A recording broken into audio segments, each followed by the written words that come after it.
Bonjour à tous. Je suis très heureuse de vous voir aussi nombreux pour cette quatrième et dernière table ronde de notre journée qui va porter sur les diasporas comme ressources diplomatiques.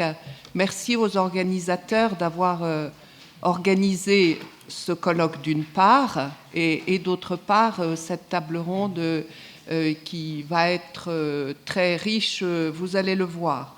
Les organisateurs nous invitent à nous pencher sur le lien entre l'État, en l'occurrence le diplomate, qui est représenté ici dans ce panel par Madame du Quai d'Orsay, et ces nationaux vivant à l'étranger.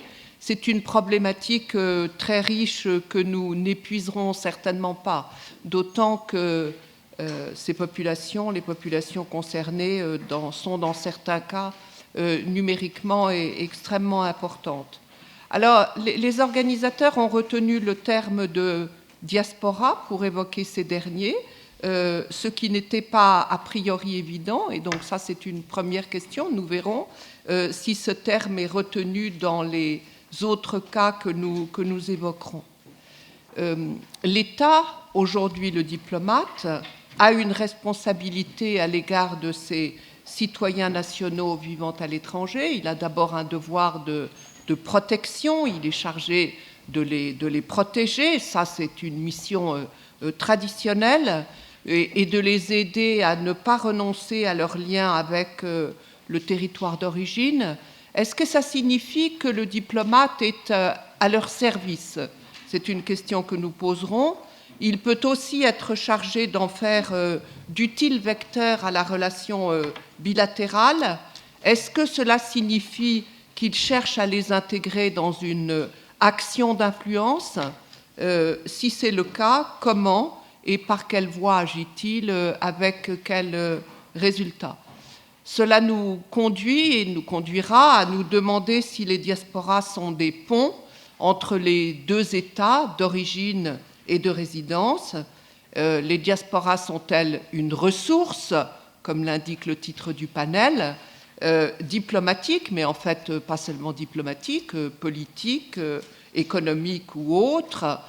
Dans certains États, les diasporas sont perçues comme un formidable atout, dans la mesure où elles sont susceptibles d'apporter un soutien diplomatique, politique et économique via les transferts, les fameux remittances, qui sont très importants pour certains États. Dans d'autres cas, la relation entre l'État et la diaspora peut être dominée par des considérations politiques et elle peut même avoir une forte dimension conflictuelle. Je fais référence là au seul cas que je connais, celui de l'Union soviétique et de la Russie poutinienne. Quoi qu'il en soit, le lien n'est pas à sens unique et ce sont les interactions entre les États et sa diaspora sur lesquelles nous allons aussi nous pencher. Alors, pour aborder tous ces thèmes et bien d'autres relatifs à cette problématique, nous avons 4 intervenants. Le premier sera Thomas Lacroix, qui est directeur de recherche au CNRS rattaché au CERI, spécialiste des relations entre le transnationalisme migratoire et l'État. Il a publié sur ces problématiques plusieurs ouvrages. Le dernier, qui est publié à la fois qui est traduit en anglais, s'appelle L'État sans frontières, comment les migrations transforment l'État. Je vous le recommande chaleureusement. Et un mot aussi concernant Thomas Lacroix, même s'il n'en parle pas aujourd'hui. Depuis 2 ans, il s'est consacré à un très important travail d'enquête sur les réfugiés ukrainiens, le premier en France de cette ampleur.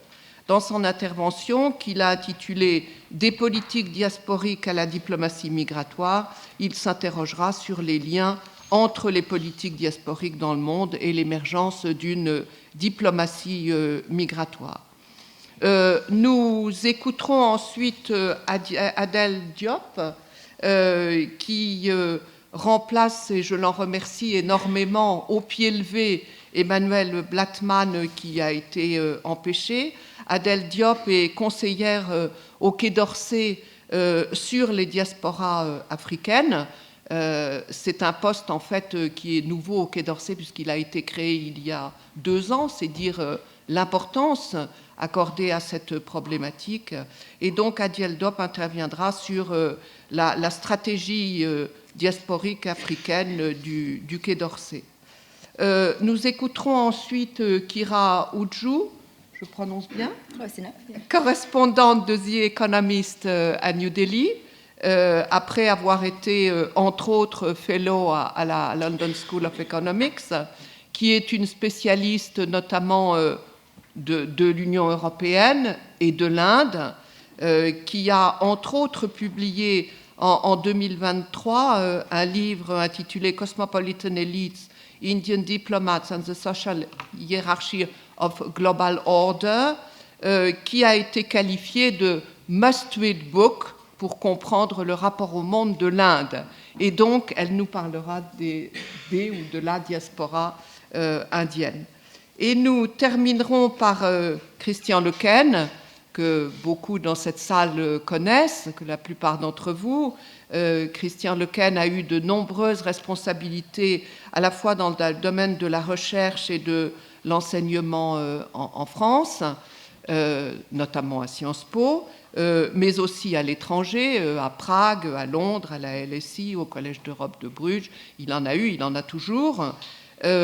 C'est un spécialiste des questions européennes, vous le savez, mais en outre, il mène depuis quelques 10 ans des recherches sur la diplomatie en tant que pratique, recherches qui ont débouché sur plusieurs ouvrages, dont l'un s'appelle Ethnographie du Quai d'Orsay, les pratiques des diplomates français, et un autre plus récent qui est exactement le thème de notre table ronde, le diplomate et les Français de l'étranger, les pratiques de l'État envers la diaspora, que malheureusement je ne peux pas vous montrer parce que je ne l'ai pas entre les mains, mais je vous le recommande.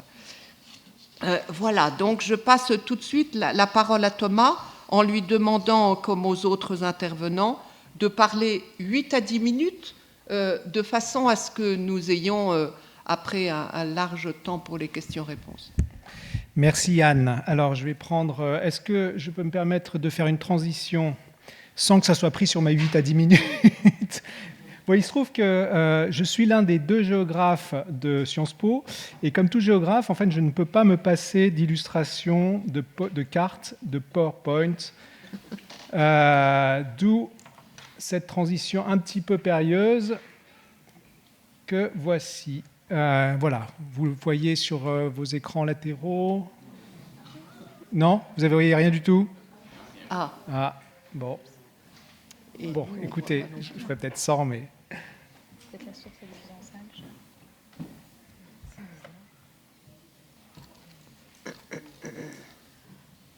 Vous comprenez maintenant pourquoi nous ne sommes que 2 à Sciences Po de géographes, parce qu'on enquiquine tout le monde, on a besoin d'un technicien.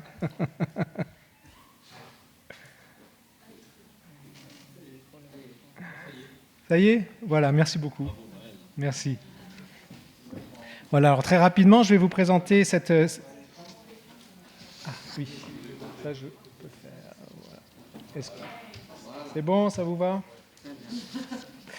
Ok, très bien. Voilà, donc je vais commencer mon propos par une observation. Depuis le début des années 2000, ce qu'on observe partout dans le monde, une explosion du nombre de ministères, d'agences, de départements ministériels, de services consacrés aux diasporas.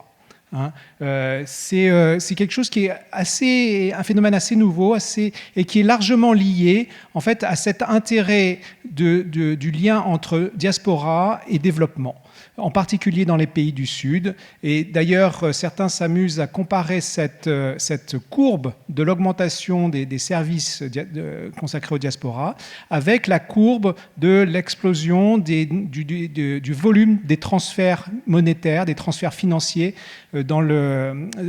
opérés par les migrants vers leur pays d'origine. Et ces 2 courbes se répondent très très bien. Alors, la grande question que s'est posée les chercheurs, c'est de savoir ce qui se cache, évidemment, derrière cette augmentation. Il faut savoir qu'il y a effectivement une très grande diversité de relations entre les États et les diasporas qui sont portées par une certaine ambivalence des relations. En particulier, auprès des États du Sud, qui ont très longtemps considéré les diasporas et d'une façon générale l'émigration comme un échec de leur propre projet de construction de l'État-nation et qui préféraient avoir, non pas dénier, mais essayer de laisser passer cette question de l'émigration sous le boisseau, voire de considérer l'émigration comme une traîtrise à la construction de l'État-nation. Donc il y a une espèce de relation très ambivalente sur laquelle s'est construit finalement cette nouvelle génération de politiques diasporiques à partir des années 2000 qui, à l'inverse, considéraient les diasporas comme une ressource, et notamment une ressource pour le développement. Alors, pour essayer de donner un peu de clarté et d'ordre, on va commencer par du désordre. Je suis désolé pour ceux qui sont au premier rang. Donc, je vais essayer de m'appuyer ici sur les travaux. Il y a eu différents efforts de construction de typologie de ces politiques diasporiques. Là, je vous en présente une, il y en a eu bien d'autres. De Francesco Ragazzi, qui a finalement considéré les politiques diasporiques en fonction de leur contenu et de leur étendue et de leur esprit général. Donc, à gauche, ce qu'il appelle les politiques de diaspora considèrent ces diasporas, ces populations de ressortissants à l'étranger, comme dans une optique plutôt holistique. Non seulement comme de simples citoyens à l'étranger, mais également des ressources dont il faut dynamiser les relations, aussi bien au niveau social, culturel, économique. Donc plus vous allez vers la gauche dans ce graphe, et plus l'éventail de politiques est large. On regardera l'exemple de l'Inde, par exemple, tout à l'heure dans ce panel. À droite, au contraire, vous avez, plus vous allez à droite sur l'axe horizontal, plus les politiques vont être ciblées sur des thématiques beaucoup plus restreintes, essentiellement un petit peu l'éducation et le culturel, mais c'est tout. En haut, vous avez sur l'axe vertical les États considérant les droits de leurs ressortissants à l'étranger. Et plus vous montez, et plus ces droits sont restreints, voire sont des États qui considèrent qu'il faut limiter au maximum, voire contraindre ces droits, y compris dans leur volet évidemment politique, et considérant les migrants comme de vecteurs de subversion politique potentielle. À l'inverse, plus vous descendez sur l'axe vertical, et plus les États vont accorder des droits et vont considérer notamment le droit de la représentation parlementaire des migrants, des expatriés dans les institutions du pays d'origine, et accorder un droit étendu de droits civiques et la possibilité de les exercer. Donc, à partir de ça, Ragazzi a proposé 5 modèles. Vous avez effectivement les États qui proposent un maximum d'éventail de services à leur diaspora, qu'il appelle les Global Nation States, et qui les considèrent vraiment comme une continuité à l'étranger de leur propre population. À l'inverse, les expatriate states considèrent leur diaspora comme de simples ressortissants auxquels il faut effectivement les considérer, mais tout en leur accordant un éventail beaucoup plus restreint, un service minimum des droits, et ce qui peut aller jusqu'à la catégorie des États indifférents, qui là sont... là, c'est vraiment, pour le coup, le service minimal. Donc, vous avez une espèce de gradation jusqu'à ce qu'il appelle les closed states, qui est l'inverse des global nation states, qui, là, refusent toute relation avec les États avec leurs ressortissants à l'étranger. Évidemment, cette typologie, elle laisse transparaître 3 éléments que je voudrais vous exposer ici. Tout d'abord, les États considèrent leurs expatriés de façon extrêmement ambivalente, à la fois comme des ressources économiques, mais également comme porteurs et comme vecteurs d'idées, de schémas, de cadres culturels qui sont considérés vraiment différemment d'un État à l'autre, voire qui peuvent être considérés comme un danger. Donc à la fois comme force de dynamisme et de développement, mais aussi comme force de subversion. Le deuxième élément que je voudrais vous évoquer, c'est que les États développent des diplomaties et des philosophies diplomatiques très différentes. J'essaye de travailler avec cette idée de philosophie diplomatique, qu'on peut considérer la diplomatie évidemment comme l'action à l'extérieur, la continuité à l'extérieur de la sauvegarde des intérêts nationaux, et de considérer finalement qu'on vit dans un monde d'État westphalien et les ressortissants à l'étranger doivent être considérés comme une projection à l'extérieur de la population à l'intérieur. Mais vous avez une autre philosophie diplomatique qui considère là les migrants non pas comme des citoyens à l'étranger, mais comme des vecteurs, comme des porteurs. Et donc là, ce qui intéresse les diplomates, c'est moins ce que sont et le statut des ressortissants à l'étranger, mais ce qu'ils font. Et ce qu'ils propagent comme idée et comme argent, comme investissement. C'est les pratiques. Et donc là, c'est le flux. Et là, la diplomatie est là pour réguler à la fois les volumes, les intensités, la nature de ces flux.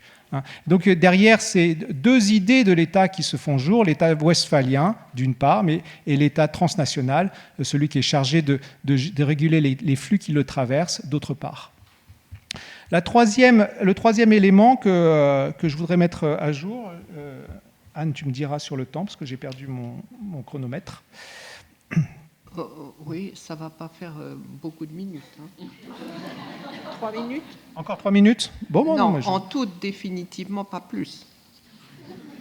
Ah oui, d'accord. Ah bon, ça va, donc il me reste 5 minutes ? Non, 3. Ah bon, d'accord, on va y arriver. Voilà. Donc voilà, cette ambivalence et à la fois cette coexistence des diplomaties. Juste pour terminer mon propos, je voudrais aussi le mettre en balance avec une autre activité extraterritoriale des États concernant l'immigration, qui est celui de l'externalisation des politiques migratoires. Je vais aller très très vite parce que ce n'est pas l'objet aujourd'hui. Donc ça inclut évidemment la signature des accords de réadmission, la négociation des cadres de gouvernance internationaux des migrations, des campagnes d'information sur l'immigration clandestine, etc., et les pressions qui peuvent être exercées sur les États de départ, sur la pénalisation de l'immigration clandestine, ce type d'action-là. Donc, si vous mettez en relation à la fois en miroir l'action des États de départ envers leur diaspora et l'action des États d'arrivée pour mettre en œuvre ces politiques migratoires, vous avez la scène, l'émergence d'une forme de diplomatie migratoire, qui peut être définie à la fois comme l'utilisation des méthodes diplomatiques pour gérer la mobilité transfrontalière des populations, ce que je disais, à la fois pour leur conception. On pense par exemple à la négociation du pacte de Marrakech, du compact pour des migrations sûres, ordonnées et légales. On peut aussi penser aux tractations diplomatiques dans la mise en œuvre de ces politiques migratoires. Pour exemple, les pressions qui étaient mises sur les visas envers le Maroc et l'Algérie pour les forcer à accepter leurs ressortissants expulsés. Mais ça peut être donc de cette façon-là. Mais la diplomatie migratoire, ça peut être aussi l'inverse, c'est-à-dire l'utilisation des flux migratoires comme moyen pour atteindre des objectifs diplomatiques. Et là, on le voit par exemple dans le cas de la Biélorussie qui essaye de canaliser les migrants sur les frontières polonaises pour faire pression sur l'Union européenne, qui est un instrument qui en fait a des racines historiques bien plus anciennes, puisque certains d'entre vous dans cette salle le savent, le bloc de l'Est a utilisé les migrations depuis très longtemps pour faire pression sur les pays de l'Ouest. C'est aussi le cas, et on en parlera aussi dans le cadre de ce panel, sur l'utilisation des diasporas, des ressortissants à l'étranger, pour essayer de défendre l'agenda domestique, l'agenda et les intérêts de l'État de départ auprès des États d'arrivée. Et donc, constituer cette diaspora en lobby. Voilà. Donc après, je voulais essayer de vous donner quelques exemples de cette... Ça y est, c'est terminé. J'ai quelques exemples très rapides des pratiques de cette diplomatie migratoire, mais si vous voulez, on pourra revenir dessus par la suite. Thomas, voilà. Merci beaucoup d'avoir grosso modo respecté le temps de parole pour cette présentation qui est en effet très, très dense et très intéressante. Adèle Diop, je vous donne la parole donc sur les migrations, sur les diasporas africaines. Merci beaucoup. Bonjour à toutes et tous. Donc, je suis Adèle Diop, conseillère sur les diasporas au sein de la direction Afrique au Quai d'Orsay. Globalement, c'est un poste qui est assez récent et je pense que ça permettra aussi de faire un déroulé un peu de ce que la diplomatie essaie de faire à l'attention des profils diasporiques. Peut-être pour revenir un peu à la genèse de tout ça, c'est globalement ce travail avec les diasporas fait partie d'un travail global que la diplomatie fait en essayant de renouveler ses relations avec les pays africains. Tout ça est passé dans un premier temps par un travail de démilitarisation de notre image, ensuite un travail qui a été effectué sur les questions mémorielles, sur les questions de restitution, et enfin sur nos relations avec les sociétés civiles, dans lesquelles on inclut donc les diasporas. On a dû à un moment essayer de questionner, réinventer notre action et notre posture sur le continent, en ayant conscience que quasi 70% de la population du continent africain a moins de 35 ans, et que ces acteurs étaient pendant longtemps quasi déconsidérés, en tout cas peu introduits dans notre rapport et nos dialogues politiques avec le continent. Tout ça nous a permis d'amorcer un changement de méthode en plaçant les sociétés civiles africaines au cœur de notre action. Et notre enjeu, c'était d'essayer d'approcher les acteurs qui sont à l'avant-garde des transformations sur le continent, c'est-à-dire de capter l'information, de capter toutes les transformations qui pouvaient avoir lieu et pour nous permettre à nous de modifier notre manière de faire cette politique africaine.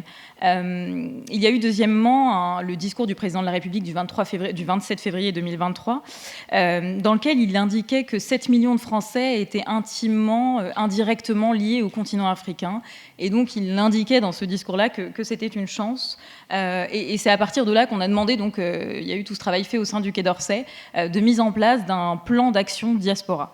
Ce plan d'action qui donc est créé et a été fondé depuis 2023 et qui nous a permis de faire d'abord un premier travail d'état des lieux.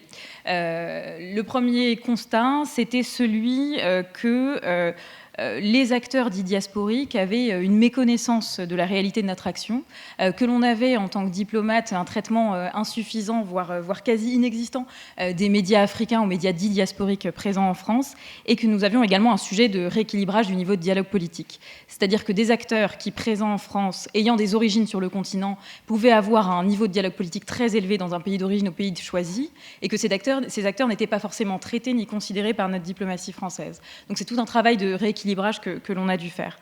Deuxièmement, nous avons essayé de faire un peu un état des lieux des acteurs que l'on traitait ou ceux que l'on ne traitait pas. Depuis plus de 20 ans, nous avions, et je vois les collègues de la délégation des relations avec la société civile dans la salle, on avait un lien très fort avec des fêtières et des organisations dites diasporiques qui avaient un rapport avec le continent via des projets de solidarité internationale. Donc des acteurs que l'on finance, que l'on a financés depuis plus de 20 ans, qui allaient porter des projets plutôt orientés vers leur ville d'origine, pays d'origine. Et dans tout ça, on avait tendance à ne pas considérer les nouvelles générations, qui plutôt deuxième, troisième génération, qui, elles, allaient avoir un rapport complètement différent au continent et que l'on ne considérait pas dans notre analyse politique. Donc là-dedans, on va inclure à la fois les jeunesses influentes, dites influentes, donc celles qui ont entre 15 et 35 ans, qui sont prescriptrices d'opinion et qui peut-être se subdivisent entre ceux et celles qui font des allers-retours sur le continent et celles qui, depuis le territoire français, vont avoir une influence vers le continent. Donc je parlais des médias, mais ils en font partie. Il y avait la question des étudiants africanistes et de toutes les associations d'étudiants africains présents en France, que l'on voyait assez peu, des nouveaux médias dont je parlais, et enfin, pour nos ambassades, des profils de repatriés. Donc des personnes d'ascendance africaine qui, de retour dans leur pays d'origine ou pays choisi, avaient une importance ou un poids économique, un poids politique, et que nos ambassades doivent considérer et intégrer dans leur travail de renouvellement des réseaux. Voilà, donc globalement sur notre définition de diaspora, et c'est un terme que l'on utilise sans aucun problème dans notre travail au quotidien, on intègre donc les personnes africaines établies en France, les Français d'ascendance africaine, les profils binationaux, mais également les repatriés. Donc, deux axes dans ce plan d'action. D'abord, on essaie de proposer un discours renouvelé qui permette de valoriser l'atout, et on en parlait, de cette importance de valoriser l'atout que constituent les diasporas africaines pour notre pays. Et deuxièmement, le travail que l'on essaie de faire qui nous permet de promouvoir le rôle de passerelle de ces acteurs entre la France et les pays africains. Donc, peut-être mieux donner quelques exemples, et de toute façon on pourra en reparler pendant le temps de questions-réponses, mais sur la question du rééquilibrage de dialogue politique, 3 exemples. Typiquement, on a eu récemment des manifestations sur le sujet de l'Est RDC et de la crise des Grands Lacs au sens large. Au sein de la direction Afrique, notre enjeu, c'est aussi de comprendre comment est-ce que les acteurs ayant des origines en RDC se mobilisaient en France. Donc on a eu un dialogue avec toutes les têtes de pont quasiment des associations diasporiques congolaises pour parler ensemble de tous les efforts diplomatiques qui étaient mis en œuvre pour la France, par la France, pour mettre en œuvre des sanctions, à la fois un dialogue au niveau européen, mais également au niveau du Conseil de sécurité. Donc ça, c'est le type d'exercice que l'on essaie de faire. Donc on va faire un travail d'abord d'identification de ces acteurs, ensuite on va leur proposer d'avoir ce dialogue-là, et ce qui nous permet de comprendre quels sont les points sur lesquels nous ne sommes pas forcément lisibles. Et donc d'essayer de faire un travail ensuite qu'on va associer à des briefings presse et autres pour être plus lisible là-dessus. Sur la question de Thiaroye, il y a eu en décembre dernier la reconnaissance par la France du massacre de Thiaroye. Là également, nous avions des personnes d'origine sénégalaise présentes en France qui étaient directement invitées par les autorités sénégalaises pour la cérémonie. Donc notre ministre des Affaires étrangères s'y est rendu. Nous avions des acteurs d'origine sénégalaise qui étaient également présents à cette cérémonie. C'était important pour nous de savoir comment cette séquence a été comprise et d'avoir un dialogue ensuite et une continuité pour prévoir la suite de notre engagement sur ce sujet. Voilà pour ces grands exemples. Ensuite, l'enjeu, c'est que nos ambassades elles-mêmes se saisissent du sujet. Pour ça, on a essayé de mettre en œuvre des projets structurants, à la fois de soutien aux entrepreneurs des diasporas. Donc ça, ce sont plutôt nos opérateurs type l'AFD, la BPI, qui vont porter des projets de soutien en amorçage et ensuite à plus haut niveau pour les entreprises franco-africaines. Donc on a des projets tels que Meet Africa, Pass Africa qui se sont montés. On a essayé de faire un travail de recherche sur la mobilisation de l'épargne des diasporas. Donc ça, c'est un travail qui a été mené par la Caisse des dépôts française avec les caisses des dépôts au Bénin et au Sénégal notamment, pour essayer de voir comment sur place ils pouvaient avoir une offre de services pour essayer de capter et de mobiliser justement ces transferts de fonds. Il y a eu aussi un sujet, c'était la question de l'expertise des diasporas. On sait que nous avons des acteurs qui sont dans le double espace, qui ont une expertise à la fois qui ont pu faire leurs études en France et qui ont une expertise sur le continent, et on a mis en place un projet avec Expertise France qui s'appelle Talents en commun, où on a proposé à des profils des diasporas de faire partie de nos cohortes d'experts envoyés sur le continent. Peut-être pour terminer, il y a un dernier enjeu, et c'est celui que j'abordais avec la question des médias, c'est celui de faire savoir. Il me semble que le porte-parole était présent sur le dernier panel, mais notre travail avec les sociétés civiles et les diasporas passe surtout et essentiellement par un renouvellement de notre communication. Et c'est dans ce sens que des efforts de communication ont été faits par le ministère pour essayer de faire comprendre tout notre travail justement de changement de posture vers le continent. Pour ça, on a dû drastiquement changer notre manière de faire, à la fois, et ça c'était plutôt auprès des publics sur le continent, mais en ayant une communication dans les langues locales, en France en travaillant avec les médias dits diasporiques. Donc j'entends par médias diasporiques des médias qui vont avoir une influence auprès des jeunesses qui ont une ascendance africaine, que l'on intègre aujourd'hui dans les briefings, les briefings presse du porte-parole, ce qui est tout à fait nouveau. Également par la création de la toute première chaîne WhatsApp du ministère, qui est la chaîne WhatsApp Afrique, qui chaque jour reprend des projets portés par une ou deux de nos ambassades sur le continent et met en valeur des acteurs des diasporas. Voilà, donc je pense que cette stratégie, c'est un début, honnêtement, c'est quelque chose qui est encore balbutiant, on est encore dans ce travail de définition, c'est une stratégie qui doit être constamment revue, constamment rééquilibrée, parce qu'on travaille avec des nouveaux réseaux, ce qui est assez nouveau pour notre diplomatie, et on doit constamment revoir cette stratégie pour ne pas risquer l'accusation d'une approche utilitariste de ces acteurs. Ça, c'est vraiment important, et continuer à aligner justement ce récit-là et cette stratégie-là à des moyens dédiés pour nos ambassades, donc des projets structurants, et ça, c'est encore en cours. Voilà. Merci beaucoup. Merci beaucoup pour cette intervention.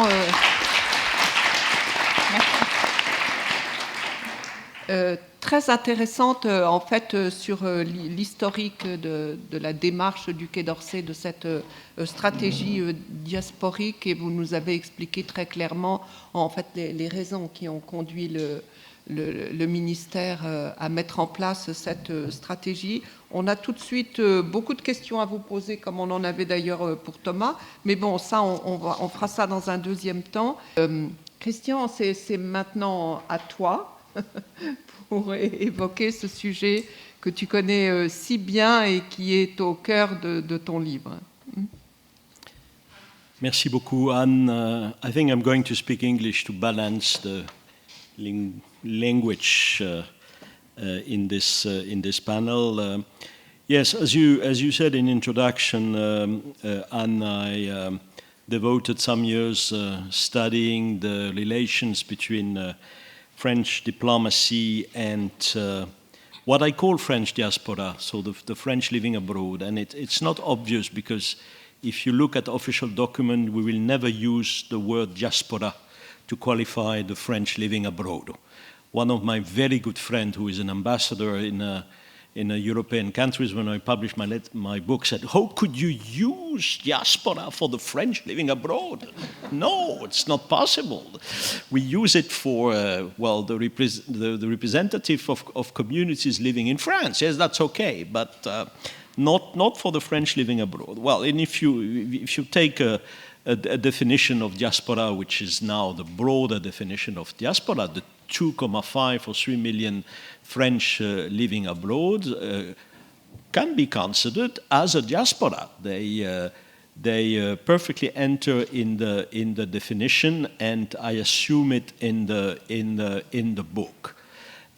Just a word about those French living abroad. We don't exactly know how many there are, because it's difficult to calculate. You know, the only statistic we have is the registration to the consular list, but it's not compulsory, as you know. But we also know that they are younger and younger, and they are more and more qualified. That's a very interesting issue. And third, they live more and more in the global north, which means United States, Canada, and Europe. This is the general trends of the French migration abroad. If you look at the concepts in the literature, you will find two concepts, and they're useful to distinguish different things we're talking about. The first concept is consular diplomacy. It's used, Jan had used it for a couple of years now, and had published one of the rare books which exists with Anamar on consular diplomacy a bit more than 10 years ago. And there is the other concept of diaspora diplomacy. Why is it useful to distinguish both?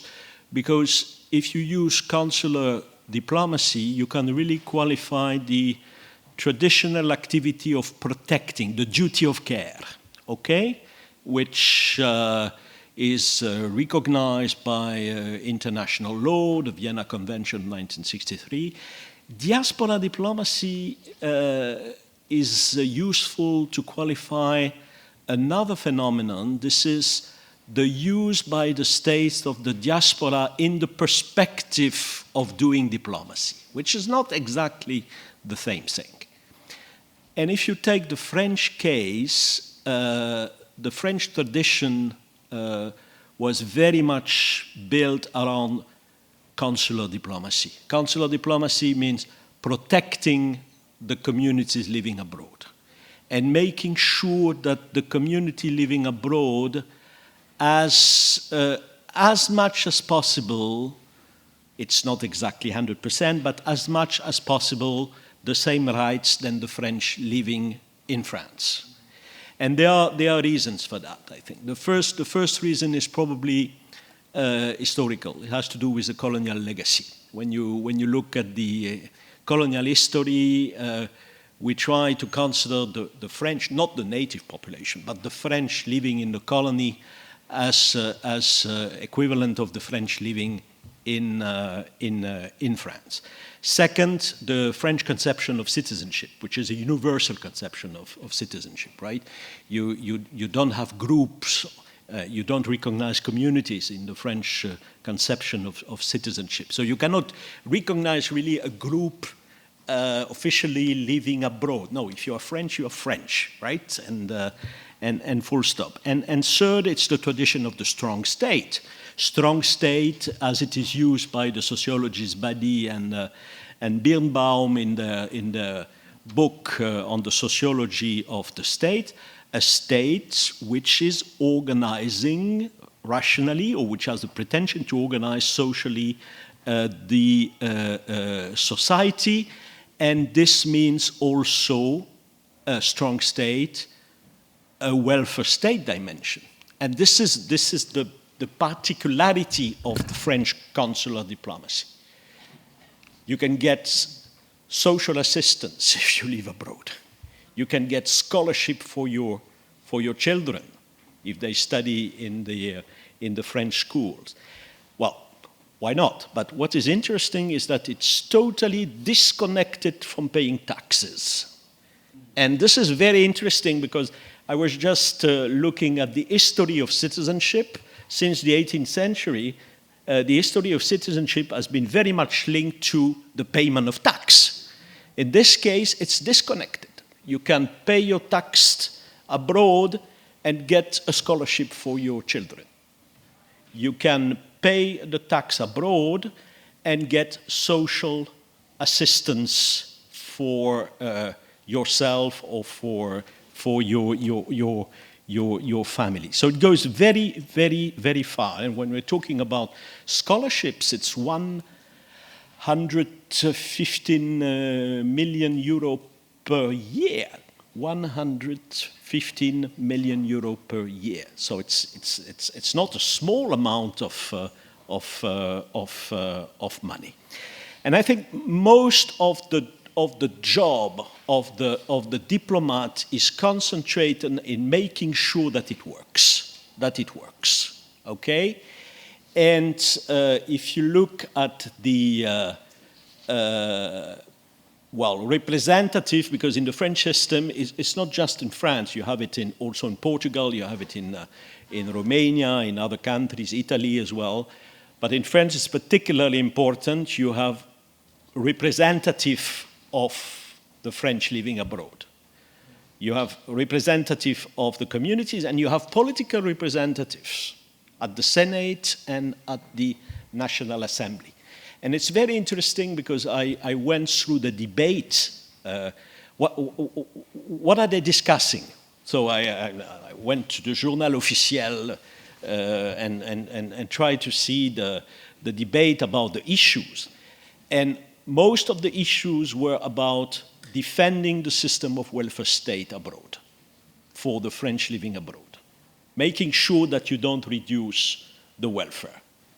And I was telling myself, well, probably there is a difference between the right wing and the left wing about that, right? Not at all, not at all. Everybody was defending the system, okay? So this part of consular diplomacy is really a tradition, and it's very generous compared to what exists in other European countries, and we have comparative studies about. When you move to diaspora diplomacy, it's different. It's different. Well, why are you doing diaspora diplomacy? Many reasons. Because you want to make sure that your people living abroad repatriate money and make investment. Typically, the Indians, the Mexican in the United States.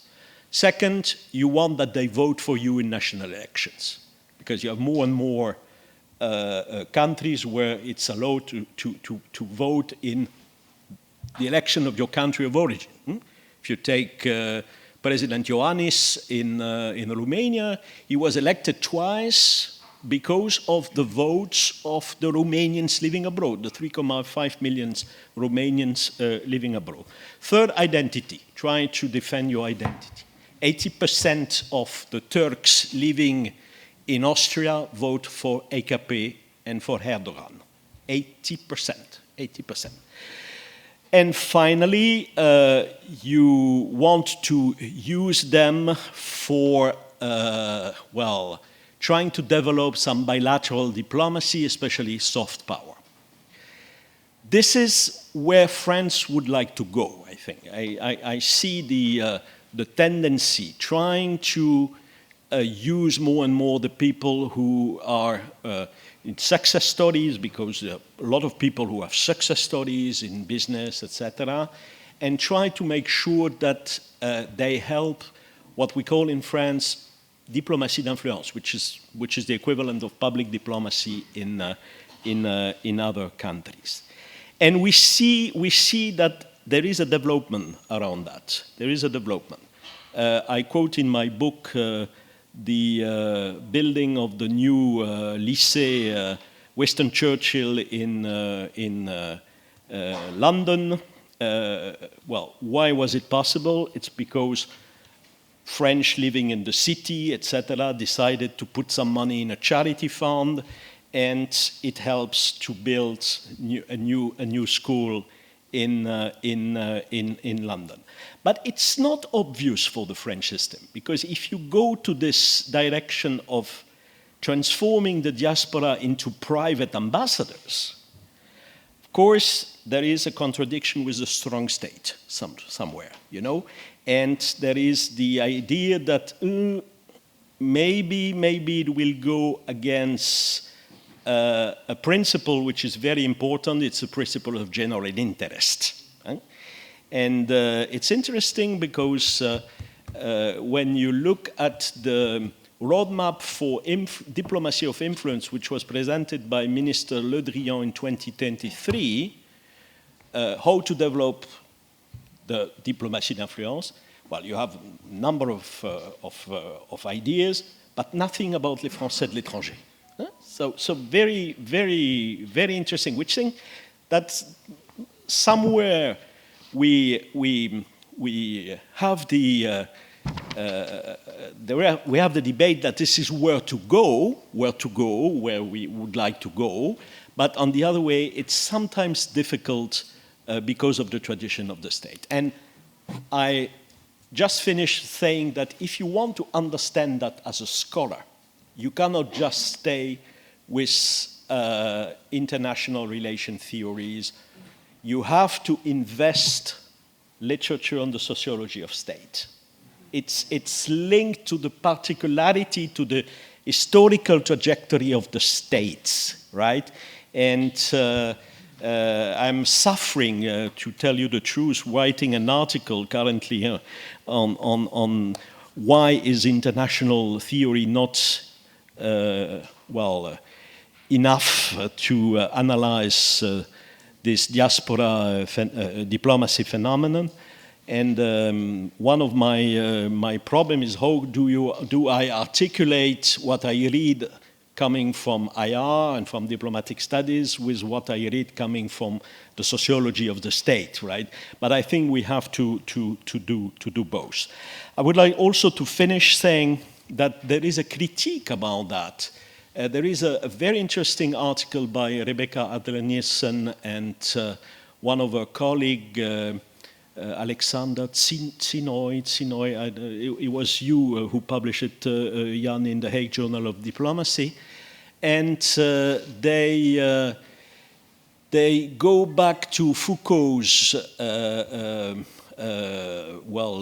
ideas, and Foucault has these ideas that one of the transformation of the state is that we move now from pastoral state, the state of protection, towards a more, neoliberal state, if you want, to make it short, where the citizen is not protected, but is a stakeholder, okay?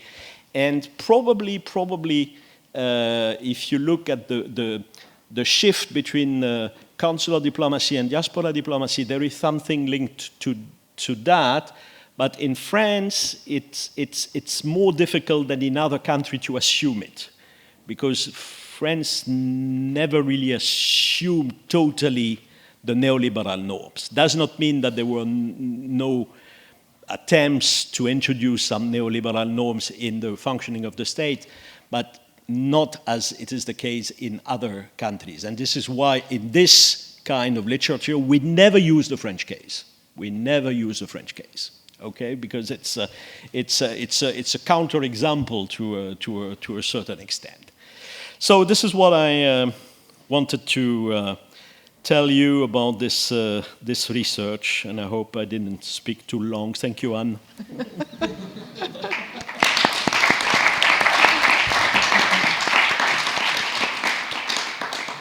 Christian, merci beaucoup pour cette intervention très intéressante. Merci d'être venu sur le concept de diaspora, parce que là, il y a eu beaucoup de débats sur ce qu'est ou non une diaspora, et donc c'était important de préciser les choses.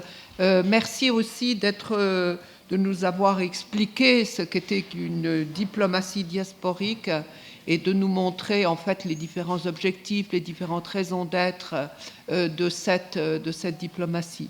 Alors maintenant, nous avons pratiquement 30 minutes pour le débat. Et donc, c'est très bien. Je vois qu'il y a déjà des questions. Moi, j'ai aussi beaucoup de questions. Mais enfin, d'abord, la parole à la salle. Et je poserai mes questions si nous avons le temps. Madame ? Anna. Thank you so much for this great final panel. I have a question for Kira and for Thomas. I will start with Thomas. Thank you so much for this fascinating research, which I, tried to take pictures of. So bear with me if I didn't get everything right. But I liked your idea of sort of merging these different phenomena into migration diplomacy, and I wanted to maybe link your talk to this morning's conversation and also to the question of state-society relations in diplomacy studies, because I was wondering whether thinking about diplomacy as representation, one additional phenomenon that you could add to this migration diplomacy concept would actually be making diplomacy in a post-migrant society. And I think, Ivor, you said this morning that, societies have changed a lot, and we have talked a lot about the domestic conditions for doing diplomacy today, and that the public that needs to be engaged at home is, of course, also diverse, and whether that might not also fit your framework, sort of the domestic side of migration diplomacy. That's my question or suggestion to you. And then, Kira, thank you so much for this interesting conversation, talk, and I was just, my mind got stuck on your question whether extraterritorial killings are part of the diplomatic repertoire, And I mean, they are definitely part of the transnational authoritarian repertoire, right? So, I mean, this is something that we've seen by various states. But I wonder, and so I come from this angle to you, wondering like, how are the structures of diaspora that you've talked a lot about enabling and restraining certain authoritarian practices? So it seems that, for instance, a very minority-based diaspora that links back to domestic politics is more vulnerable towards those practices.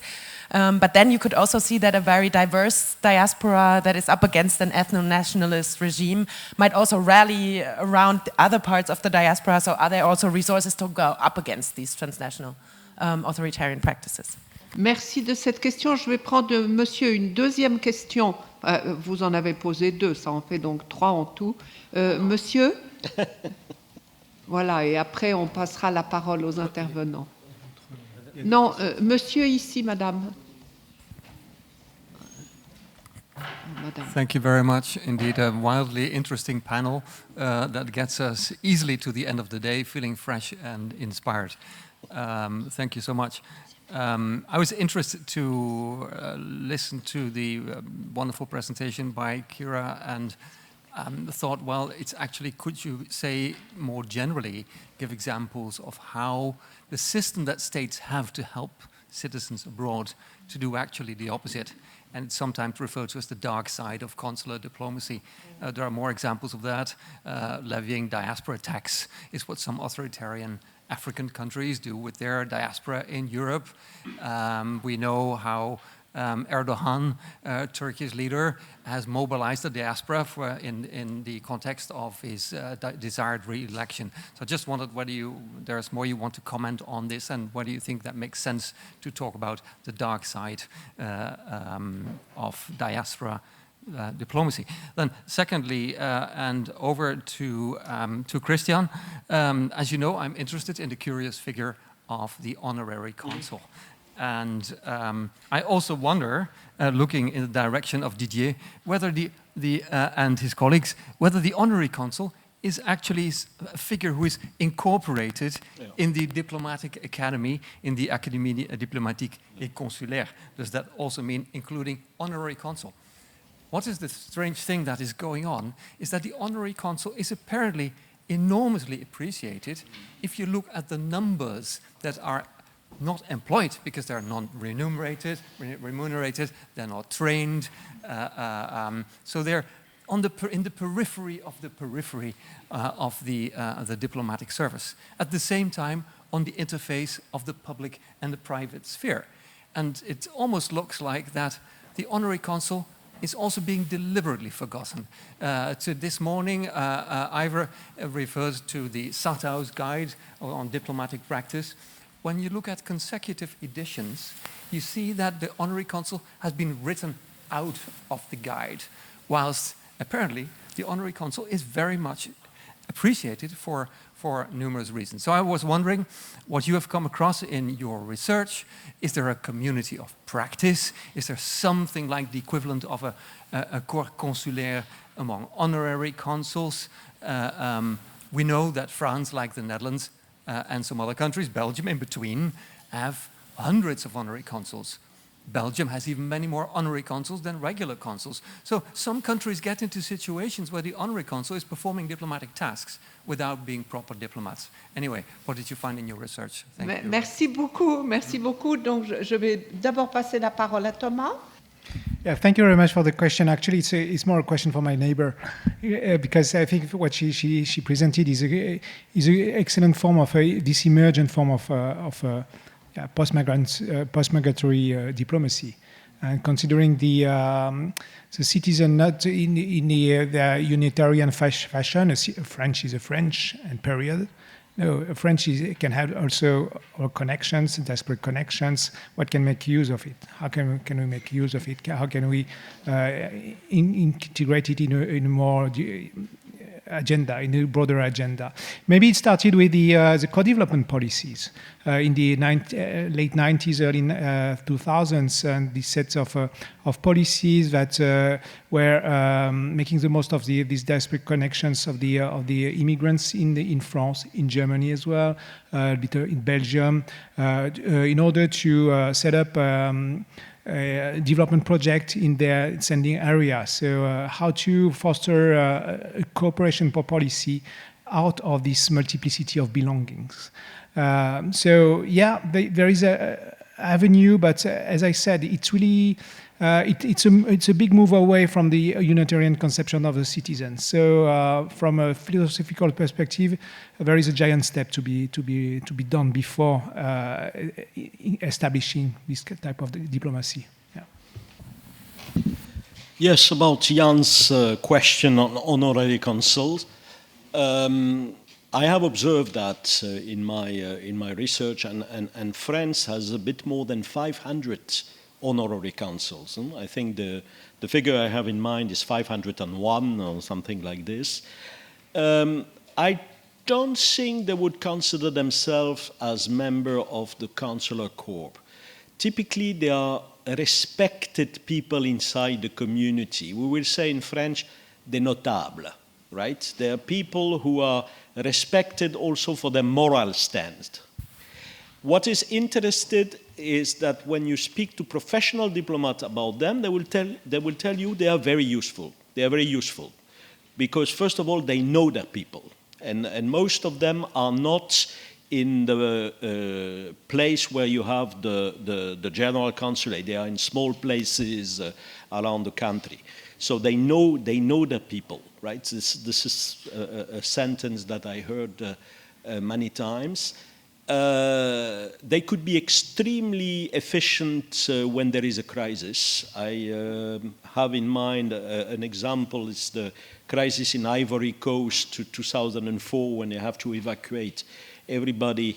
The honorary consuls were mobilized by the general consulate in Abidjan to make sure that everybody is evacuated to the airport. And sometimes they are very devoted to the community. I do some participatory observation in a small town north of Tel Aviv called Netanya, where you have a huge French community. In fact, it's a French town, it's a French city in Israel, right? And there is an honorary consul there, a lady. She has transformed a private house into an office, right? And you could see the people coming, and she tried to help them. Most of them are retired, so they need something called certificat de vie to get their pension, you know. So she helped them, and it's totally free, this activity. And it's very interesting to see how devoted those people could be. So at the end, what do they expect? That's an interesting. Well, they expect respectability, right? And what does it mean? They are invited, of course, when there is a 14 Juillet. Well, that's the minimum. Sometimes they get a medal. In France, it's something which is not neglectable, right? They get, Ordre du Mérite or Légion d'honneur, etc. And they are invited when the minister is coming. So this is, but it says that they represent also a form of national citizenship abroad, right? They are the representative of this national citizenship abroad, and it's absolutely fascinating that you are going to make a study comparative, because I haven't really read anything about honorary consuls. Well, there's a bit honorary consuls in Norway. I think you did a bit with one of your colleagues, but nothing comparative. So it would be interesting to read your research, Jan. Christian, merci beaucoup. Je vais prendre une deuxième salve de questions. Madame Yes. Monsieur. Thank you very much to the panelists for the discussion. Yeah, so yes, first I would like to thank the panelists for this discussion on diaspora diplomacy. So me, I'm a master's student here at Sciences Po and had never studied diaspora diplomacy, so I was very it was very insightful. Regarding this, I think one thing that we don't really think about when we think about diaspora diplomacy is maybe the question of transnational adoption. Because what I wonder is, where do transnational adoptees fit in the diaspora policy regarding diplomacy? Because they can be both seen to the birth country as a loss or as a long-term investment, because usually in transnational adoption, we have children from country in underdeveloped country who go to developed country and can become economic resources, for example, for the country of origin. But as well, it can also be used or considered by the country of the welcoming country of adoption, for example, appearing as a country open to the world, saving another country. So yeah, for me, the question would be, so where do we fit? Where do we think they belong in this kind of diplomacy? Well, how are they considered? And as well, maybe also a suggestion or research on that, because I don't think this is something that is often addressed. Merci beaucoup. Madame, c'est à vous maintenant. Should I speak in French or English? Oui, très bien, comme vous voulez. Bon, je vais le faire en français. Parce que oui. Voilà. Pour rebondir, merci beaucoup. D'abord, c'est tout à fait intéressant. Laure Pallès, je suis cofondatrice d'un think tank dédié aux Français de l'étranger, la France et le monde en commun, ancienne élue également des Français de l'étranger en Chine et aux États-Unis. Et pour rebondir aux remarques tout à fait pertinentes du professeur, effectivement 3 millions de personnes vivant à l'étranger, enfin de Français, beaucoup en Amérique du Nord et en Europe, et pour la simple raison qu'on peut souvent acquérir la nationalité des pays d'accueil. Enfin, en tout cas, c'est un facteur d'explication que je donne dans l'un de nos rapports. On ne devient pas franco-chinois puisque la binationalité est interdite dans ce pays. C'est très difficile également au Japon, et dans bien d'autres pays. Voilà, ça c'est une première remarque. La deuxième, c'est que oui, nos sujets d'intérêt sont bel et bien la fiscalité et l'éducation de nos enfants, comme les Français de l'Hexagone. Une différence tout de même sur les, peut-être les prises de position. Vous avez dit que finalement gauche et droite sont assez similaires sur l'appréciation. Vous voyez, par exemple, sur les lycées français de l'étranger, vous avez une approche peut-être plus de rayonnement à gauche et plus d'éducation à droite, voilà, pour les classes moyennes et populaires à l'étranger. Bon, c'est une petite subtilité.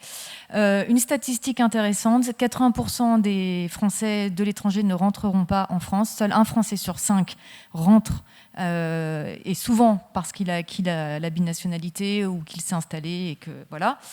Et enfin, une remarque plus générale par rapport à ce que vous avez tous dit, les binationaux épousent les développements de la mondialisation, on le voit de plus en plus aujourd'hui. Ce sont des atouts par leur interculturalité et leur binationalité, notamment dans le cadre de leur mandat, s'ils sont élus. Et on a vu beaucoup de débats sur l'immigration et la binationalité récemment. Je voulais avoir un peu votre avis sur ces questions d'allégeance. Voilà. Comment est-ce qu'on traite la question d'une manière académique pour répondre un petit peu aux attaques qu'on a pu voir sur la binationalité et l'engagement politique. Voilà. Merci beaucoup. Merci beaucoup et merci en particulier pour votre question sur la nationalité, parce que justement, ça, c'est un point qui me paraît très important. Alors maintenant, il ne nous reste plus beaucoup de temps. Monsieur a levé la main tout à l'heure, non ? Très brièvement, parce que sinon les intervenants n'auront pas le temps de répondre. Thank you so much, madam. Very quickly, There's nothing new about diaspora politics being cantankerous.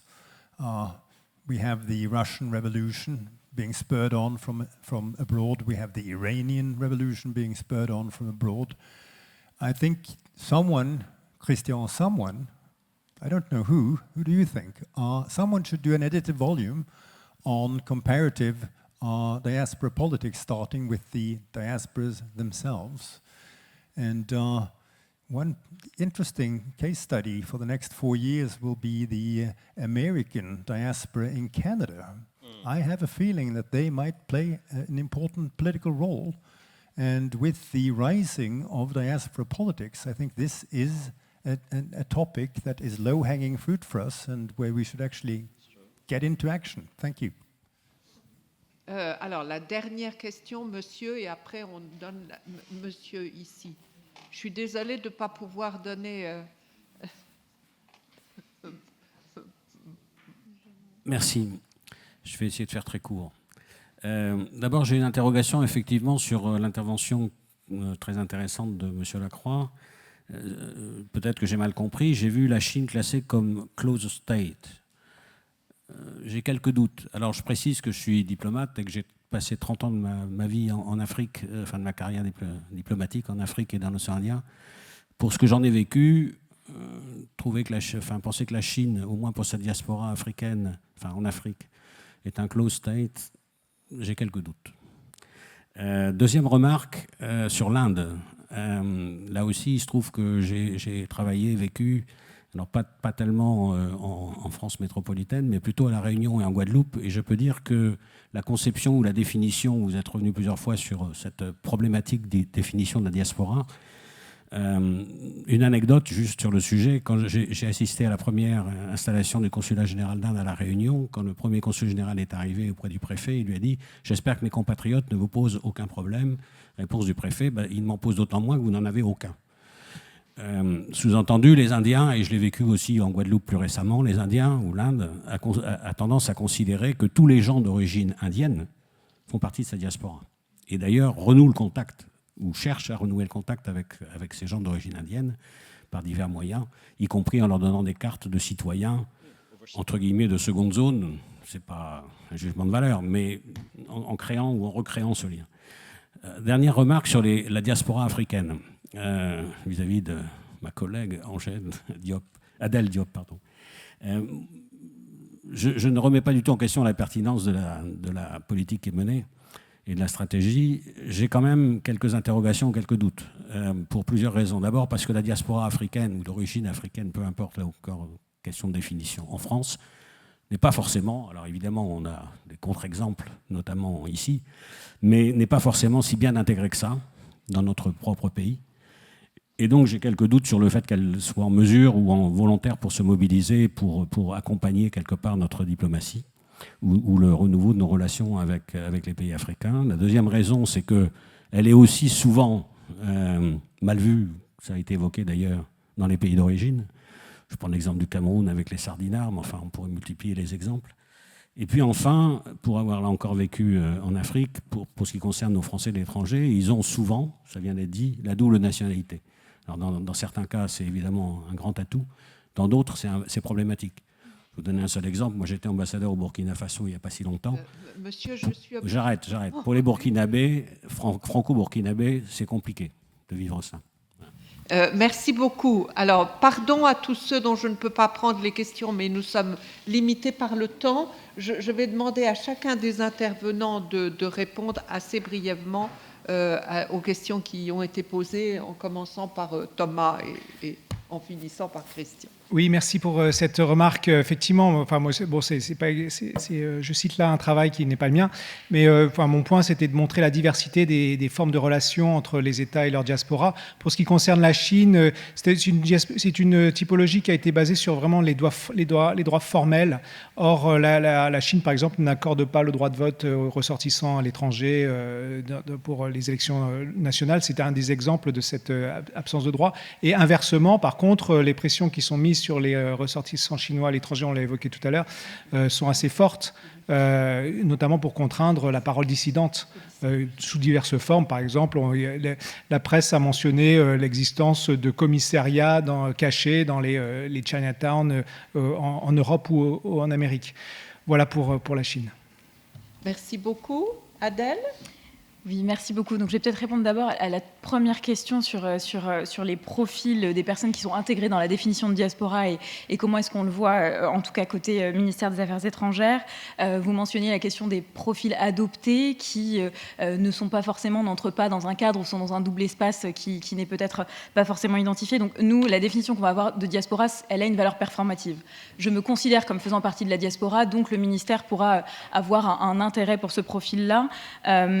Et notamment, enfin, quand je mentionnais tout à l'heure les nouvelles typologies d'acteurs que l'on va traiter ou en tout cas mobiliser et valoriser au sein du ministère, on a des profils de jeunes qui ont des origines, enfin nous ça va être sur le continent africain et qui ont été adoptés, qui se projettent sur le continent africain, et dans ce cas, le rôle du ministère, enfin le ministère des Affaires étrangères va avoir tout son rôle d'accompagnement pour ces jeunesses-là. Donc tout dépend vraiment de la projection à l'international. Ensuite, peut-être pour répondre à la question donc, de monsieur l'ambassadeur, tout d'abord sur la notion d'intégration des diasporas en France, vous mentionnez un sujet qui est juste. La question des diasporas, c'est une question qui est à cheval entre politique intérieure et politique étrangère, c'est vrai. Je pense que, vu de la direction Afrique, notre enjeu aujourd'hui, c'est surtout d'essayer de comprendre les acteurs qui, aujourd'hui, ont un engagement en rapport avec le pays d'origine ou pays choisi sur le continent.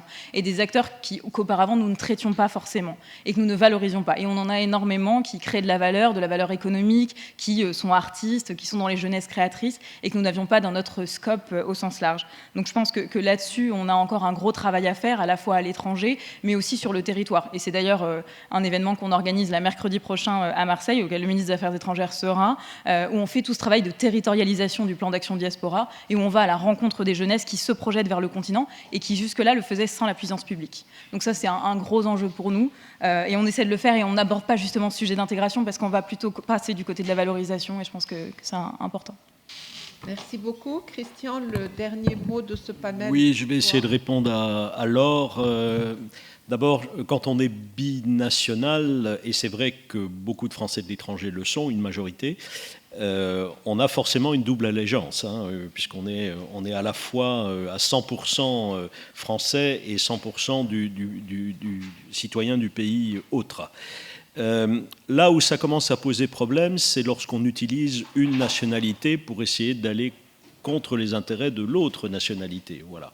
Et je dois dire que c'est une question que j'ai jamais, moi, étudiée en détail. Là où j'ai pu voir dans mes travaux des ambiguïtés, c'est chez certains élus parlementaires. Voilà, ça, j'ai pu voir un ou deux exemples de députés, notamment de Français de l'étranger, où on pouvait se poser des questions sur une certaine ambiguïté dans la façon dont ils maniaient leur double allégeance. Voilà. Ça, je dois dire que c'est une chose que j'ai pu observer. Mais pour le reste, pour les personnes, je dirais, non élues, j'ai aucune donnée. Sur la fiscalité, ce que je voulais vous dire, c'est que les Français de l'étranger ont le choix de payer leurs impôts en France, il y a même un service qui leur est dédié, mais ils peuvent aussi payer leurs impôts dans leur pays de résidence. Ils peuvent payer dans leur pays de résidence. Voilà. Et là où c'est intéressant, c'est qu'il y a une déconnexion entre fiscalité et citoyenneté, puisque vous pouvez très bien bénéficier des aides sociales françaises, des bourses, sans payer d'impôts en France. Alors qu'historiquement, la notion, le concept même de citoyenneté est très lié au paiement de l'impôt. Voilà. Christian, merci beaucoup. Il me reste à tous à vous remercier. Et bon, désolé de devoir s'interrompre, mais je vous avais dit, nous n'épuiserions pas le sujet. Merci beaucoup aux séries, à Christian, à l'Académie diplomatique pour cette journée formidable et ce panel formidable. Et donc, il nous reste, on en arrive maintenant à la conclusion. Aux conclusions, oui. Merci à tous.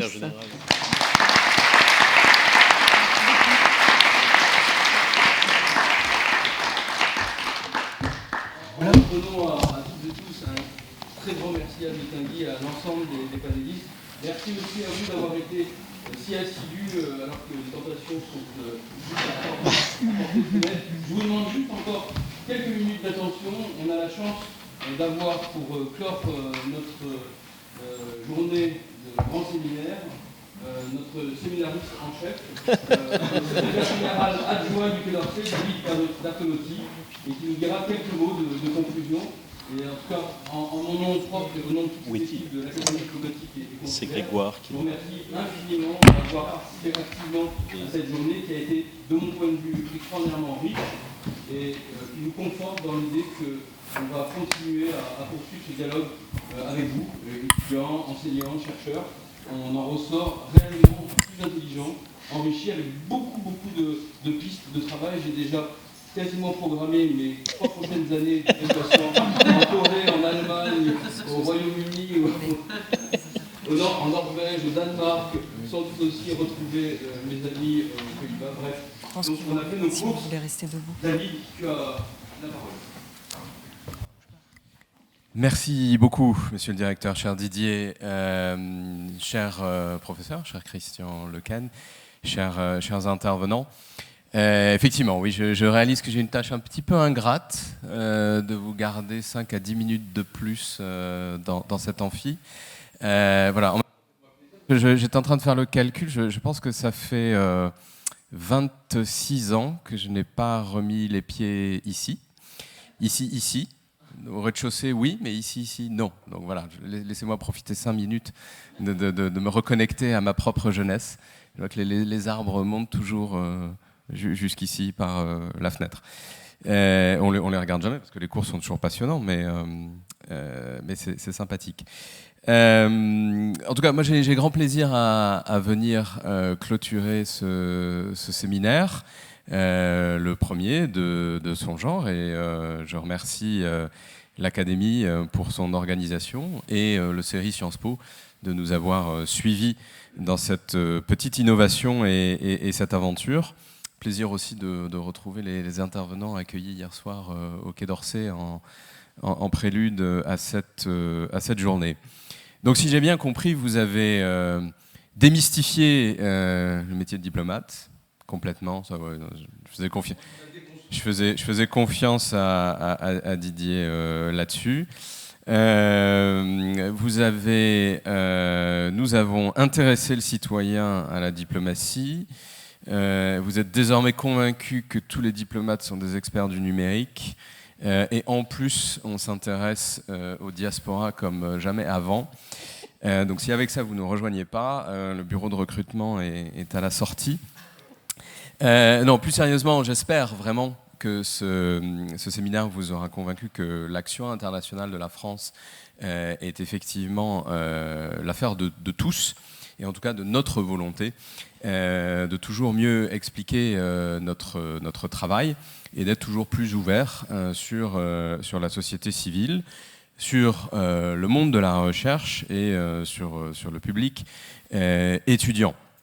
Et sur le monde de la recherche, j'en profite pour réparer un coupable oubli que j'avais fait hier soir en accueillant nos intervenants, et pour dire qu'au-delà des contacts nouveaux que nous nouons grâce à l'Académie diplomatique et consulaire, nous avons quand même aussi en notre propre sein, au sein du ministère de l'Europe et des Affaires étrangères, des instituts de recherche, les instituts français de recherche à l'étranger, que ce soit sur le Proche-Orient, l'Asie extrême, à peu près toutes les régions du monde, permettent à des chercheurs, français et étrangers, d'aller faire du terrain, comme on dit, sur des sujets extrêmement variés, qui peuvent parfois paraître très loin des bases du diplomate, mais qui parfois sont aussi des sources très précieuses pour nos diplomates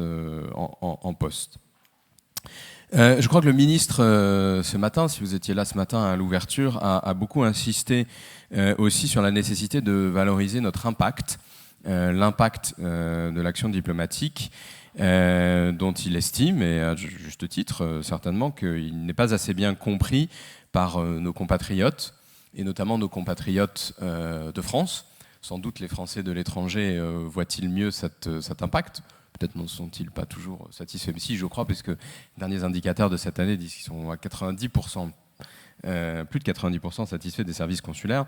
Mais c'est peut-être moins vrai pour nos concitoyens en France. Or, pourtant, cet impact est varié. Vous l'avez vu au cours de la journée.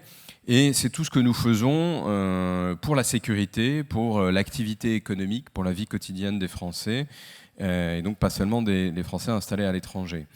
Sur la sécurité d'abord, et je pense que c'est vraiment quelque chose qui revient au premier plan. C'est un peu le retour aux fondamentaux aussi pour la diplomatie. C'est vrai qu'au fond, peut-être que ces dernières années, ces dernières décennies même, on attendait un peu autre chose de nous, justement à l'étranger. On attendait beaucoup qu'on aille vers les sociétés civiles, qu'on fasse de la diplomatie économique. Voilà, on a exploré effectivement le champ des diasporas. On a fait plein de choses nouvelles. Évidemment, on a fait de l'action culturelle, on a fait du développement ou des partenariats internationaux. Et on faisait peut-être moins de sécurité.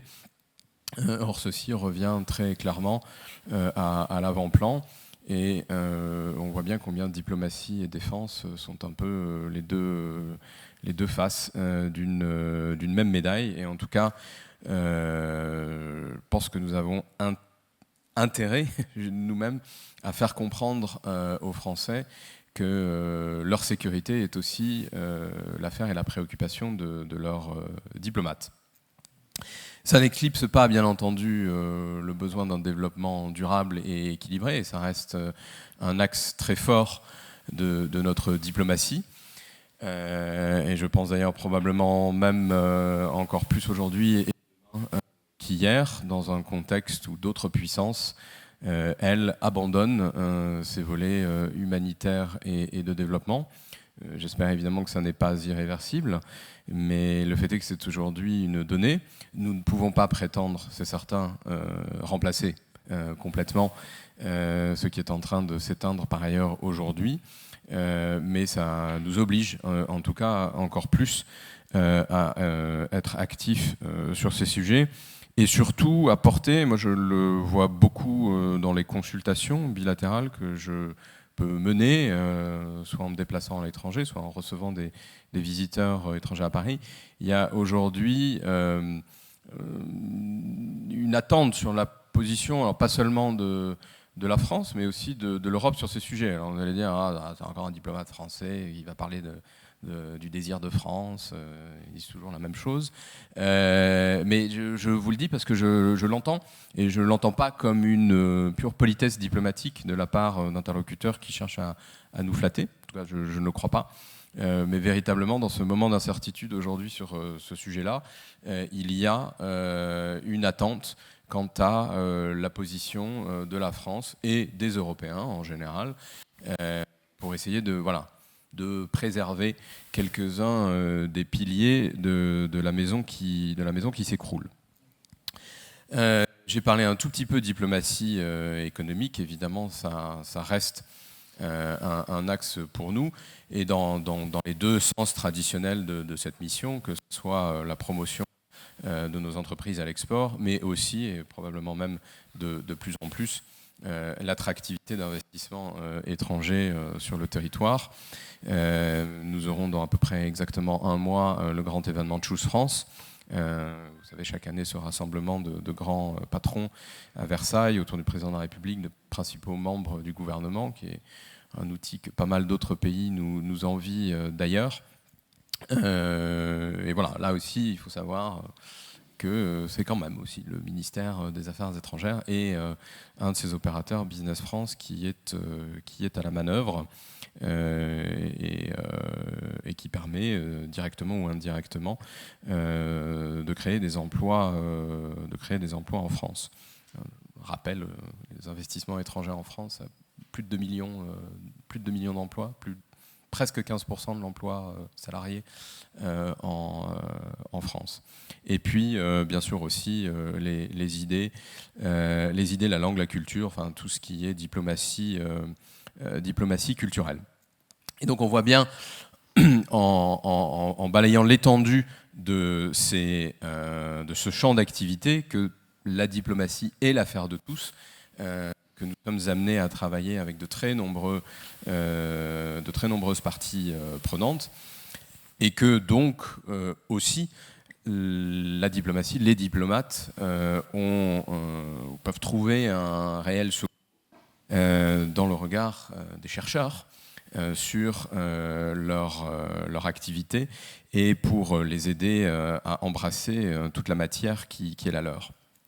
Alors, après avoir exploré cette année pour ce premier cycle, donc l'engagement quotidien de la diplomatie dans la scène nationale, dans les problématiques nationales, nous poursuivrons en 2025-2026 nos échanges avec le monde de la recherche à travers un nouveau cycle, cette fois-ci consacré à notre diplomatie scientifique, en partenariat avec l'école des mines, cette fois. Donc, petite infidélité à Sciences Po, et d'autres grandes écoles et centres de recherche scientifique, ainsi qu'avec nos opérateurs, car il y en a un certain nombre très actifs en matière de diplomatie scientifique, dont c'est la mission.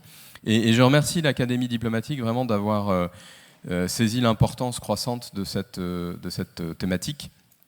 Et donc je sais que voilà, le travail est déjà en marche pour bâtir un programme et qui permettra l'année prochaine encore de nourrir avec de nombreux partenaires académiques notre réflexion sur toute une série de sujets majeurs, la santé mondiale, l'intelligence artificielle, le changement climatique, la biodiversité et la sécurité alimentaire, les matériaux critiques, le spatial.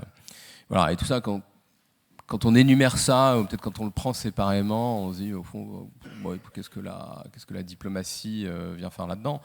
Et en réalité, aujourd'hui, tous ces sujets sont des sujets absolument majeurs et mobilisent une bonne partie de notre temps, mobilisent une bonne partie du temps du ministre. Très rapidement, mais bon, évidemment, on sort du sommet intelligence artificielle. Je pense que vous avez ça en tête, et je pense que vous avez vu. C'est d'ailleurs très intéressant parce que, à la fois comme objet diplomatique un peu nouvelle génération, c'est-à-dire qu'aujourd'hui, un sommet diplomatique. C'est pas des berlines de chefs d'État qui viennent en randonnion au Quai d'Orsay. C'est un sommet multifacette, multi-acteurs. Alors oui, il y a une partie de chefs d'État et de gouvernement. Oui, à la fin, il y a un communiqué avec des grands principes. Mais vous avez aussi un événement avec la société civile. Vous avez un appel à idées qui est d'ailleurs mené de manière partenariale avec une entité extérieure au département, en l'espèce le Forum de Paris pour la paix. Vous avez des entreprises, évidemment, qui viennent. Comment faire un sommet sur l'intelligence artificielle sans des entreprises? Vous avez un mélange de grands patrons, de start-up, et tout ça bruisse sous la verrière du Grand Palais. Vous avez un congrès scientifique avant. Vous avez le week-end avant aussi des événements culturels à Paris. Donc ce sont vraiment des objets diplomatiques nouveaux. Et puis il y a évidemment la thématique elle-même, où là en fait s'expriment à plein des rapports de puissance. D'État à État, évidemment, dans une compétition géostratégique, d'État à acteurs privés, parce qu'aujourd'hui la puissance d'acteurs privés sur ce thème-là est considérable, et de vrais enjeux, et c'était à l'honneur de la France dans le cas de l'intelligence artificielle, des vrais enjeux consistant à faire participer des États moyens et petits à cette conversation stratégique. Parce qu'on avait fait le compte avec notre ambassadeur pour le numérique, et en matière d'intelligence artificielle, il y avait 7 pays seulement qui pouvaient se targuer d'être présents dans toutes les enceintes internationales où il était question d'intelligence artificielle. Seulement 7. Voilà. Et nous, on a fait un sommet avec plus de une soixantaine de chefs d'État et de gouvernement et plus d'une centaine de pays. Donc là, on change la donne. Je vais mentionner aussi les matériaux critiques. Bon, c'est pareil. Voilà, aujourd'hui, c'est un axe essentiel de notre diplomatie. C'est là aussi de l'expression pure de la compétition géostratégique. C'est sans doute d'ailleurs même en train un peu de remplacer le pétrole. Et voilà. Donc, il y a 50 ans. Quand on voulait faire la géostratégie ou la diplomatie, on regardait le pétrole. Demain, il faut regarder les matériaux critiques. Mais sauf que bon, c'est un peu plus compliqué, ça suppose un peu plus de compétences techniques.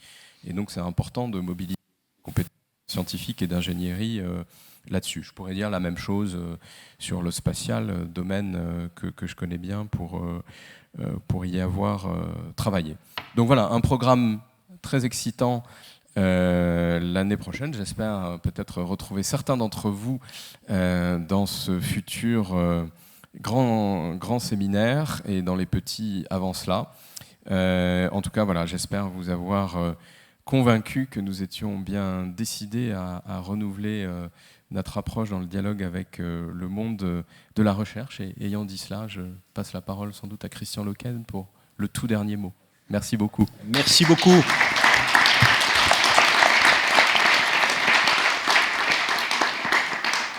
Merci beaucoup, monsieur le secrétaire général adjoint.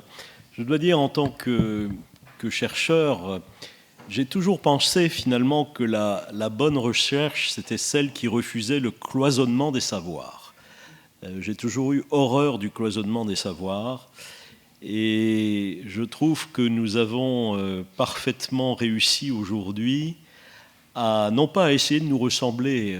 Les diplomates et les universitaires n'ont pas vocation à se ressembler puisque nous n'avons pas les mêmes contraintes professionnelles, mais en tout cas à nous écouter, à nous entendre et à réfléchir ensemble. Et c'est exactement ce qu'il faut et c'est ce que j'encourage mes étudiants à faire dans leur vie de manière générale.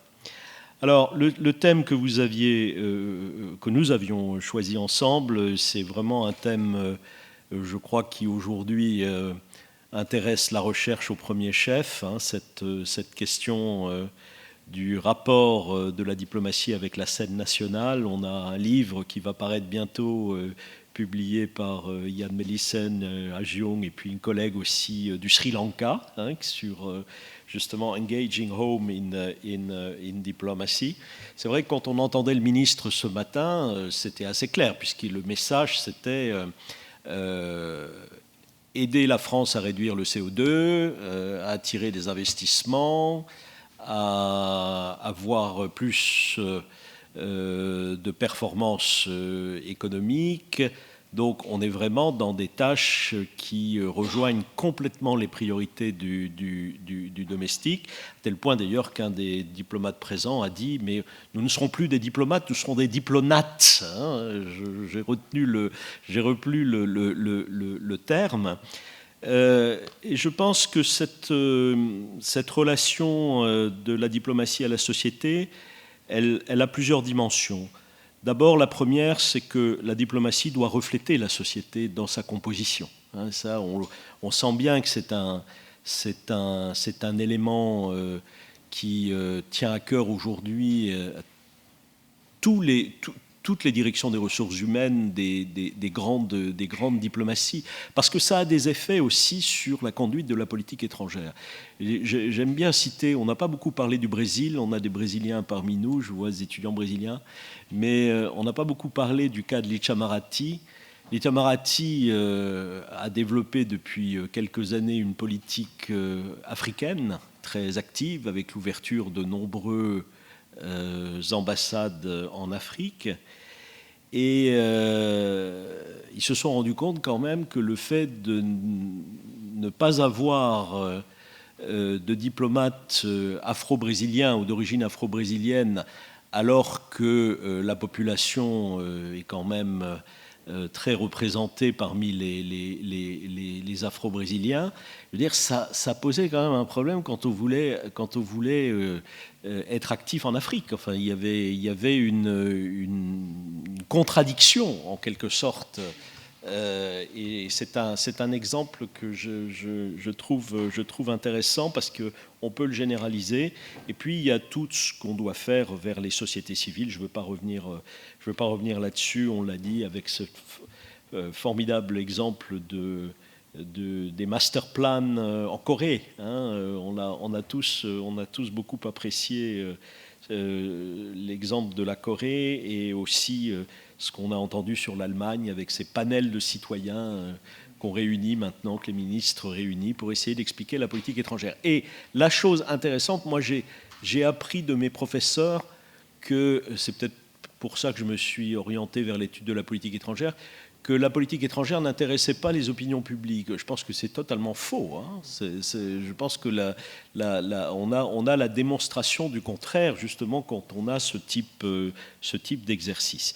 Il y a un point que je voudrais mentionner aussi, l'importance d'avoir la société, d'expliquer à la société. Anna y a insisté. C'est quand même, on est dans un grand moment populiste où le populisme, c'est quand même quelque part la négation de la diplomatie.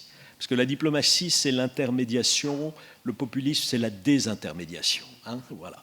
Et je pense que c'est une chose que nous devons avoir en tête, en sachant que les diplomates eux-mêmes ne pourront pas tout faire pour essayer de convaincre les leaders populistes. Je pense que c'est même difficile pour les diplomates.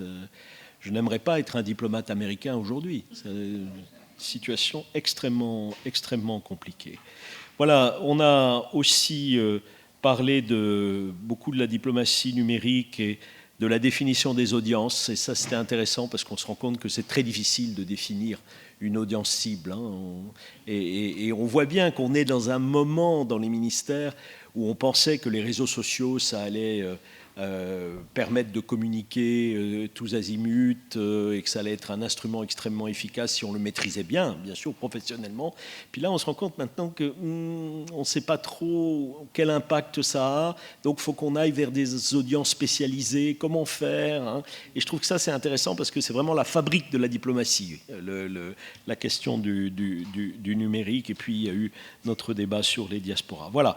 Merci, en tout cas, un grand merci à l'Académie diplomatique. Et merci, I will switch to English. Thank you very much to all my colleagues representing here diplomatic studies because, first of all, you accepted to come and you were all very brilliant in the presentation. And I have to say that I have a special debt to you because when I decided 10 years ago to switch from European studies a bit, now I'm going back to European studies. But when I decided to switch from European studies to diplomatic studies, well, I had to read, right? Because I wanted to do something. So who did I read? Jan Melissen. Who did I read? Ivan Neumann. Who did I read? Geoffrey Wiseman. And now I have the impression to be a member of this fantastic community. So thank you so much to all of you, and I hope that we will continue the cooperation, Didier. Thank you.